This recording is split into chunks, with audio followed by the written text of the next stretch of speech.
చందమామ కథ మనిషి గుర్రము. ఒక గ్రామంలో శివుడు అనే ఒక పేద కుర్రవాడు ఉండేవాడు. వాడు నిత్య సంతోషి, ఎప్పుడూ హాస్యాలతో మునిగి తేలేవాడు. కష్టపడి పనిచేసేవాడు కాదు. అందుచేత అతడు దరిద్రుడుగానే ఉంటూ వచ్చాడు. అయితే అతన్ని ఆ విచారం అంతగా బాధించేది కాదు. ఆ గ్రామంలో ఒక జమీందారు ఉండేవాడు. శివుడు బొత్తిగా చేతిలో రాగి తమ్మిడి కూడా లేనప్పుడు జమీందారు గారి దివాణానికి వెళ్ళి అక్కడి వాళ్ళు ఏ పని చేయమంటే ఆ పని చేసేవాడు. ఒకరోజు అతనికి జమీందారు గారి గుర్రాన్ని మాలిష్ చేసే పని ఇచ్చారు. శివుడు ఆ గుర్రాన్ని తోముతూ బాగా ఉలవగుగ్గిళ్ళు దానా తిని ఈ గుర్రం ఇలా కండలు పట్టిందో, దీని ఒళ్ళు ఎంత నిగనిగలాడుతున్నదో, అదృష్టం అంటే దీని అదృష్టమే చెప్పాలి. నేను జమీందారు గారి గుర్రానిగానైనా పుట్టాను కాదు అన్నాడు గట్టిగానే. తాను గుర్రమైపోవడం గురించి ఆలోచించుకుంటేనే శివుడికి విపరీతమైన నవ్వు వచ్చేసింది. వాడి నవ్వు విని కాబోలు గుర్రం గడ్డి మేయడం మాని వానికేసి తిరుగు చూసి, హాస్యంగా అంటున్నావా లేక నిజంగానే అంటున్నావా ఈ మాట అని అడిగింది.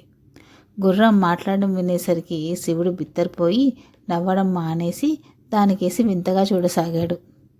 గుర్రం ఇంకా ఇలా అన్నది, జమీందారు గారి సవారీ ఎంత భయంకరమో, ఆయన కంచి దెబ్బలు ఎలా ఉంటాయో, రికాబులతో డొక్కలో ఎలా పుడుస్తారో నీకేమన్నా తెలుసా?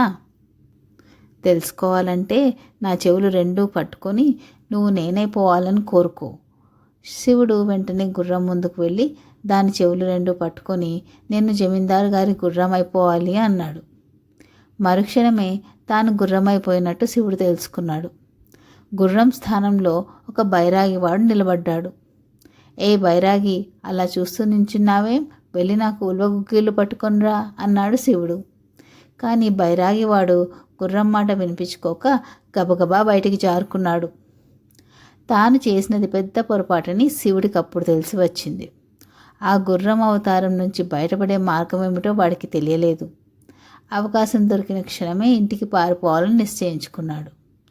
కొంతసేపు అయ్యాక జమీందారు తన నౌకర్లతో గుర్రానికి జీను వేసి సిద్ధం చేయమన్నాడు. నౌకర్ ఒకడు వచ్చి శివా, ఒరే శివా అని కేక వేస్తే జవాబు లేదు. కొట్టంలో గుర్రం మాత్రమే ఉన్నది. వాడు గుర్రాన్ని విప్పి యువతలికి తీసుకువచ్చేటప్పుడు శివుడు కాళ్ళు జాడించి పరుగులంకించుకున్నాడు. జమీందారు నౌకర్లు వాడు వెంటపడ్డారు. శివుడు తిన్నగా తన ఇంటికి పరిగెత్తి తన తల్లి ఉన్న చోటికి వెళ్ళాడు. ఆమె తనని దాస్తుంది అని వాడి భ్రమ. తనకి వచ్చిన కష్టం గురించి వాడు తల్లికి చెప్పుకున్నాడు. కానీ వాడి భాష ఆమెకు కొంచెం కూడా అర్థమైనట్టు లేదు. లోపలికి వచ్చిన గుర్రాన్ని చూసి ఆమె కంగారు పడి చిచ్చి అని దాన్ని బయటికి తరవడానికి యత్నించింది. ఈ లోపల జమీందారు గారి మనుషులు రానే వచ్చారు. వాళ్ళతో పాటు ఇంకెందరో వింత చూడవచ్చారు. అందరూ ఇంటిని చుట్టుముట్టి శివుణ్ణి పట్టుకొని ఇంటి బయటికి తెచ్చారు.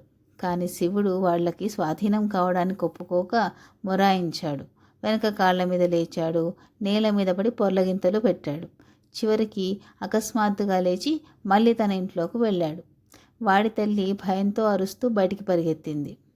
10 మంది సాయం పట్టి శివుడికి జీను వేసి కళ్ళాలు తగిలించి బయటికి తీసుకువచ్చి చావగొడుతూ జమీందారు గారింటికి చేర్చారు.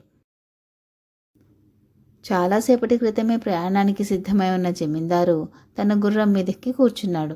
అయితే ఎన్నడూ లేనిది ఈ గుర్రం ఇవాళ ఒంటెలాగా కుడిపక్క 2 కాళ్ళు తర్వాత ఎడంపక్క 2 కాళ్ళు ముందుకు వేసి నడుస్తున్నది. అలా నడిచే గుర్రం మీద కూర్చోవడం ఆయనకి చాలా బాధాకరం అనిపించింది. దీనికేదో దయ్యం పట్టి ఉంటుంది అనుకున్నాడు జమీందారు. దారికి అటూ ఇటూ నిలబడి జనం జమీందారును గుర్రాన్ని వింతగా ముక్కుల మీద వేళ్లు వేసుకొని మరీ చూస్తున్నారు. వాళ్ళని చూస్తే శివుడికి నవ్వాగలేదు. వాడు వీధి మధ్యన వెనక కాళ్ళ మీద చితకలబడి ముందు కాళ్ళు గాల్లో ఆడుస్తూ వెర్రిగా నవ్వసాగాడు. జమీందారు కాస్త గుర్రం మీద నుంచి వెనక్కి జారి దుమ్ములో వెల్లికిలా పడిపోయాడు. ఆయన లేచి దుమ్ము దులుపుకుంటూ ఉంటే చూసి శివుడికి పశ్చాత్తాపం కలిగింది. అందుకని వాడు జమీందారు కేసి తన ముందు కాళ్ళు 2 జోడించాడు. చూడండి చూడండి, గుర్రం జమీందారు గారికి దండం పెడుతున్నది అన్నారు జనం ఆశ్చర్యంగా. జమీందారుకు ప్రాణం చచ్చినట్టయింది. ఆయనకి అక్కడ ఒక్క క్షణం కూడా ఉండబుద్ధి కాలేదు. అదృష్టవశాన గుర్రం మామూలుగా నేర్చి నిలబడింది. జమీందారు దాని మీద ఎక్కి కూర్చున్నారు. అయితే ఆయన కళ్ళాలు చేతికి తీసుకునే లోపుగా గుర్రము శరవేగంతో పరిగెత్తనారంభించింది.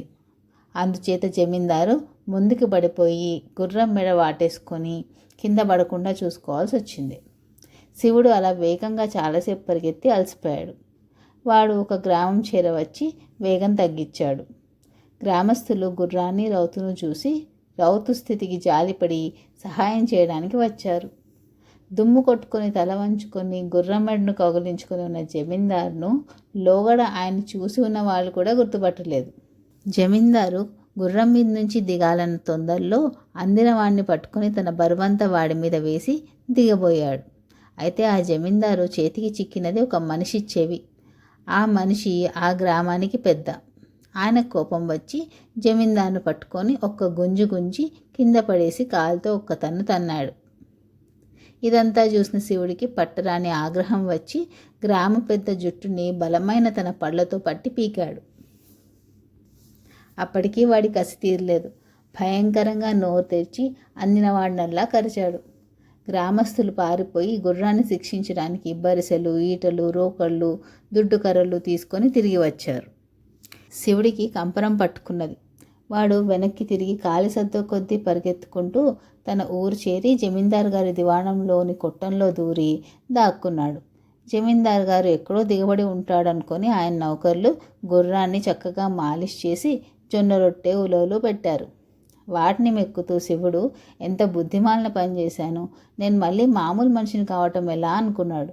ఆ క్షణంలో కొట్టం తలుపులు తీసుకొని బైరాగివాడు లోపలికి వచ్చాడు.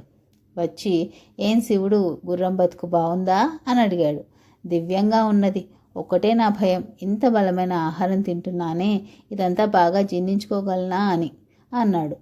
అయితే మళ్ళీ నన్ను గుర్రం అయిపోనిస్తావా ఏమిటి అన్నాడు బైరాగి. అదేం అన్నాడు శివుడు. నా పెళ్ళాం పోరు పడలేకనేగా నేను గుర్రం అయ్యాను. అది నన్ను ఈ బైరాగి వేషంలో కూడా గుర్తుపట్టి వెంటబడింది. అదిగో వచ్చేస్తున్నది మహామారి, త్వరగా అంటూ బైరాగి ఎగిరి గుర్రం రెండు చెవులు గట్టిగా పట్టుకొని నేను జమీందారు గారి గుర్రం అయిపోదును గాక అన్నాడు. తర్వాత ఏం జరిగింది శివుడు ఎరగడు. మర్నాడు వాడు నిద్ర లేచేసరికి వాడు ఆ కొట్టంలో గడ్డి మీద పడుకొని ఉన్నాడు. వాడిని జమీందారు మనుషులు ఒక్క ప్రశ్న అయినా వేయలేదు.